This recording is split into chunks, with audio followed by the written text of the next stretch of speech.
اول تو اللہ پاک کا بہت کرم اور احسان کہ اللہ پاک نے جو ہے نا آج ہماری شوکت مروت کے ساتھ میٹنگ کو پاسبل بنایا. الحمدللہ ہماری ان کے ساتھ بہت تفصیلی ملاقات ہوئی جو تقریباً 1.5 سے پونے 2 گھنٹے تک جو ہے نا جاری رہی. اور اس کے بعد ابھی ہم ان کے آفس آئے ہوئے ہیں اور یہاں سے جو ہے نا مطلب بھی افنان کے ساتھ ہماری ڈسکشن ہوئی اور کچھ اور چیزیں بھی ہم نے ڈسکس کی. اینڈ ہوپ چونکہ ابھی ہم ٹریول کرنے لگے ہیں ٹورڈز پشاور، تو رات کو انشاءاللہ جو ہے نا میں آپ سب گروپ والوں کو تفصیلی ساری حالات اور واقعات آپ کو بتاؤں گا کہ کیا شوکت صاحب کا ویژن ہے، کیا ہم نے ان سے جو ہے نا ملاقات میں اخذ کیا اور کیا ہمیں فیوچر اسٹریٹجی کرنی چاہیے. لیکن ایک بات آپ کو یہ کہوں کہ جی السلام علیکم اکبر صاحب، آپ کو اور آپ کے رفقائے کار کو جو آپ کے ساتھ گئے ہیں شوکت اللہ مروت سے ملاقات کرنے کے لیے، تو سر یہ آپ کی اس کامیاب میٹنگ کے اوپر آپ کو دل کی گہرائیوں سے مبارکباد پیش کرتے ہیں ہم سارے انویسٹرز کہ آپ نے ماشاءاللہ جتنے بھی کنسرنز تھے انویسٹرز کے وہ اس کے سامنے رکھے شوکت اللہ مروت کے، اور ایک حوصلہ افزا ماحول میں ملاقات ہوئی اور اچھے سوال آپ کے تھے اور اچھے جواب اس نے دیے. مین چیزیں یہی تھیں سر اس کے اندر نا، بڑی پوچھنے والی کہ ایف آئی آر کی شفٹنگ کب تک ہو جائے گی. وہ obviously سر ایک پروسیجرل میٹر ہے. آئی جیز کو خط لکھا تھا انہوں نے 1 جنوری کو، بہت سے تھانوں میں وہ ان متعلقہ آئی جیز کے لیٹر وصول بھی ہونے شروع ہو گئے ہیں. اسلام آباد میں شالامار تھانے کو وصول ہو گیا، لاہور میں ستو قتل اور ہنگروال میں آئی جی پنجاب کی طرف سے لیٹر آ گیا کہ جو جتنا بھی اہل بات کا ریکارڈ ہے وہ سارے کا سارا ریکارڈ جو ہے وہ آپ ان کو دیں. کب ایف آئی آر کی application I S H O اور آئی او کی کیا اس پہ آبزرویشن تھی، ڈی ایس پی کے پاس کب گئی، اس نے کب کیا اس پہ اپروول دی، ایس پی نے کیا آرڈر کیے وغیرہ وغیرہ، یہ سارا ایک کٹا چٹا سا ہوتا ہے جو بھی پھر نیب اس کو ساتھ لیٹر لکھ دیا 8-9 ایف آئی آر کا چیز ریکارڈ ہو جائے تو مرکو میں شفٹ ہوتا رہتا ہے. بہرحال بہت جو حوصلہ افزا بات یہ ہے کہ یہ جو 6 مہینے کا ٹائم بتا رہا تھا کہ باہر نکلنے کے بعد چاہیے، وہ اس نے آپ لوگوں کی ساتھ ملاقات میں کلیئر کر دیا. 2 مہینے اس نے کہا ہے کہ ان جنرل، اور اگر ورس سینیریو ہو گیا تو 3 months. بقایا جو یہ بات کر رہا ہے نا کہ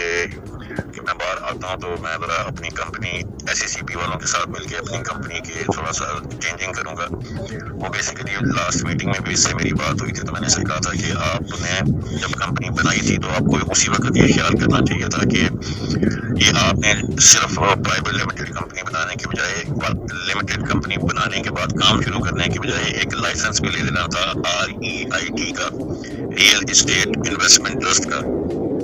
اور سنگل کلاس کمپنی بناتے. اور اس کے اندر یہ چیز شامل ہوتی ہے کہ وہ بندہ بھی پراپرٹی کے اندر انویسٹمنٹ کر کے پراپرٹی کما سکتا ہے جو بظاہر اس قابل نہ ہو کہ وہ کوئی پراپرٹی ایز اے ہول خرید سکتا ہو. 2.5 لاکھ 3 لاکھ 4 لاکھ والا وہ بھی اسکیل ریٹ میں جو آپ نے بیچی ہے نا، آپ کو بیچنے کی صورت میں چاہیے تھی. بہرحال بھی وہ اب اس کی سمجھ میں آیا تو چلو آ تو گیا، یہی بڑی بات ہے. اب وہ باہر آئے گا اپنے آبجیکٹ کلاس کو چینج کرے گا. یہ اتنا لمبا پروسیجر نہیں ہے، ڈائریکٹران یہی رکھنے ہیں یا چینج کرے گا، اوبیسلی چینج کرے گا شاید. تو اس طرح سے یہ کام چل پڑے گا. سب سے بڑی خوشی کی بات یہ ہے کہ آپ لوگوں نے اس سے کلیریفائی کرا لیا کہ یہ جنرل انویسٹرز کو پیسے نیب کے فارمولے سے یعنی کٹ کر کے نہیں دے گا، یعنی رینٹل والوں نے جتنے رینٹل وصول کیے ہیں وہ کاٹ کے نہیں دے گا، اور نہ ان کا وہ کٹے گا جو ریفرل بونس ہے بوتھ فور یہ کارپوریٹ اور رینٹل والوں کے. بقایا بھی آپ نے بڑی شاندار اس سے ساری گفتگو کی ہے ماشاءاللہ کہ ای سی ایل سے بھی یہ میں نے بتایا تھا ایک دفعہ کہ اس کا لیٹر تو کیا تھا چیئرمین کو، لیکن بہرحال یہ اگر لیگل طریقے سے جاتا ہے بات تو پھر تو اگر یہ پہلے بھی آتا جاتا ہی رہتا تھا. تو یہ جو کہہ رہا ہے کہ میرا جو لفظ استعمال ہوا ہے پلی بارگین میں الیجڈ کا، چلے ہم اس کے اوپر بحث نہیں کرتے کہ الیج کا لفظ استعمال ہوا ہے یا نہیں ہوا، یا اس کا کیا مطلب ہے یا اس کا کیا مطلب ہے. پلی بارگین ہوگی، معاملہ ریزالو ہو گیا تو بہتر یہ ہے کہ ہم موو فارورڈ کریں.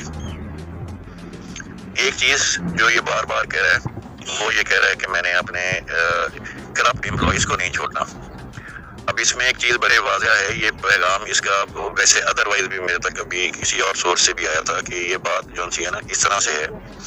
کہ یہ جو لسٹ میں نے بھیجی ہے نا، یہ اس لسٹ کے بارے میں آپ کلیریفائی کر دیں لوگوں کو کہ اس لسٹ میں سارے جتنے بھی لسٹ میں نام ہیں یہ سارے لوگ کرپٹ نہیں ہیں، یہ بے شمار اس میں سے وہ لوگ ہیں، وہ ایگزیکٹوز ہیں یا وہ لوگ ہیں جو مختلف جگہوں کے انچارج تھے. اگر انہوں نے خود سے وہی تو ہر جگہ پہ ہی کرپشن ہے نا، تو اگر وہ خود کرپٹ نہیں ہے تو وہ پن پوائنٹ کر دیں گے کہ یہ فلاں بندے نے کرپشن کی تھی.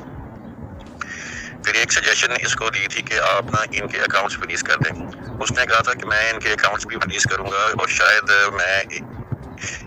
جو کرپٹ ثابت ہو جائیں گے ایٹ دی اینڈ، اور وہ آبویسلی ان کو پتہ ہی ہے کون کون ہے، وہ پن پوائنٹ ہی نہیں ہے، تو باقی سارے تو شہادت دینے کے لیے گئے ہیں. آدھے سے زیادہ مور دین 50 to 60% جو اس لسٹ میں لوگ شامل ہیں نا، وہ صرف شہادت دینے والے ہی ہیں. 40% ہی ہیں جن کو جو پن پوائنٹڈ ہیں. تو یہ ان لوگوں کو ساتھ ذرا بڑے جسے کہتے ہیں نا اسٹرانگ طریقے سے ان کے ساتھ کرنا چاہ رہا ہے، کیونکہ اگر وہ صرف اور صرف ان کو لیگل طریقے سے چلائے تو جیسے مورلی اور ایتھیکلی تو انہوں نے کوئی تعاون نہیں کیا. اب اگر وہ ان کو صرف نیب سے نوٹس دلواتا ہے تو نیب سے نوٹس جائیں گے تو اس کے جواب میں بھی یہ کوئی قانونی رستہ اختیار کریں گے. تو وہ اس کی مرضی میں شامل ہے کہ جو کرپٹ ثابت ہوئے لوگ ہیں نا، ان کے جو انویسٹمنٹ انہوں نے کروائی تھی نا، یعنی جس کے وہ ڈائریکٹ ریفرل تھے، اور اوپر نیچے کی بات جس کا وہ ڈائریکٹ ریفرل تھا جس انویسٹر کا، وہ اکاؤنٹ بھی بلاک کیا جائے گا. اب سوال یہ تھا کہ اسے پوچھا کہ یہ انویسٹر کے ساتھ زیادتی نہیں ہے وغیرہ، اور کوئی حل اس کا نکل نہیں رہا. اس کی وجہ یہ ہے کہ میں ان کو مورلی ایتھیکلی سمجھانے کی کوشش کی کہ دے ڈیڈ ناٹ کوآپریٹ. میں ان کو نیب کے ذریعے بھیجوں گا تو یہ عدالتوں میں بھاگ جائیں گے. تو لیکن جس وقت انویسٹر ان کے گھر جائے گا نا، اور ان میں سے بے شمار ایسے بھی ہیں جو پاکستان چھوڑ کے ادھر ادھر بھاگ گئے، لیکن خاندان تو ان کے ذریعے نا، اور نیب تو ان ریکوری جو ہے وہ اگر اس نے اے سے کرنی ہے تو وہ اس کی فیملی سے تو نہیں کر سکتی، لیکن جو انویسٹر ہے وہ تو اس کے گھر کا جا کے ڈنڈا اس کے دروازہ کھٹکھٹا سکتا ہے نا کہ بھائی تیرے بیٹے نے ہمارے ساتھ یہ سلوک کیا، یا اس کو بلا، یا وہ دے، یا وہ تجھے بھیجے تو ہمیں دے. اب یہ لوگ ہر چیز کو ایکسپلوئٹ کریں گے. بہت بری بات ہے، لیکن میں کر دیتا ہوں ایک چھوٹی سی مثال دے کے آپ کو کہ جیسے ایک خاتون ہے یو اے ای میں،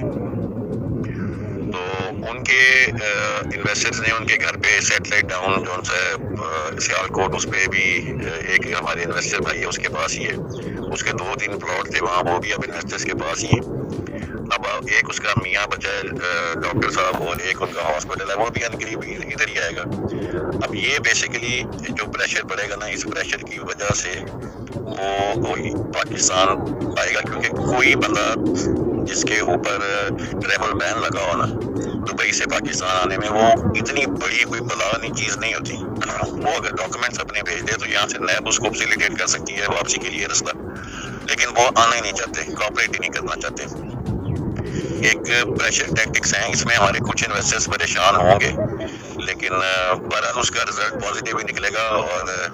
کمپنی جو سی ہے نا وہ اس کے چلنے کے لیے، کیونکہ یہ جو امبیزلمنٹ ہے سر، یہ کوئی لاکھوں میں اگر وہ نا یہ اب یہ مشہور کر رہے ہیں یہ لوگ کہ جی مانگ کیا رہا ہم سے، لیپ ٹاپ دے دو، موبائل دے دو، بلا ان لیپ ٹاپ موبائلوں سے ان کے معاملات حل ہو جائیں گے. اصل میں یہ بات نہیں ہے.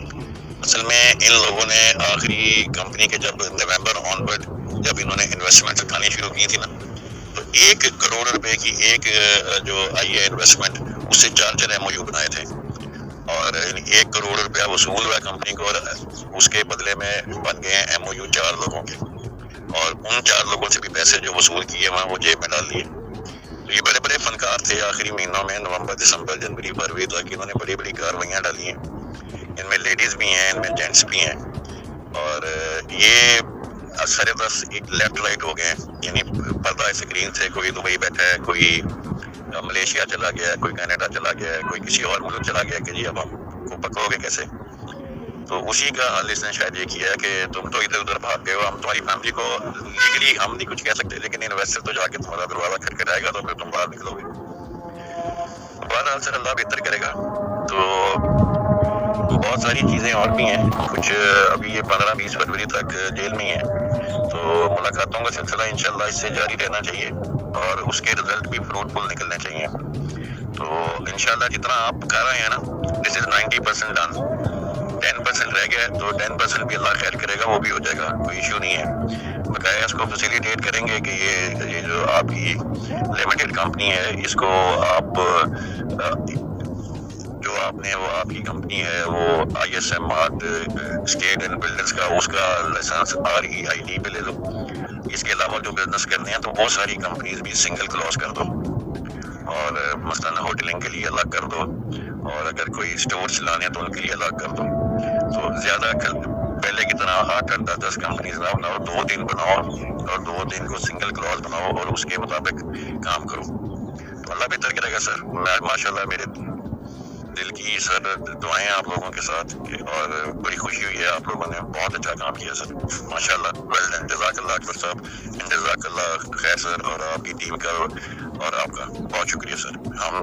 انویسٹرز آپ لوگوں کو we are proud of you sir. Thank you.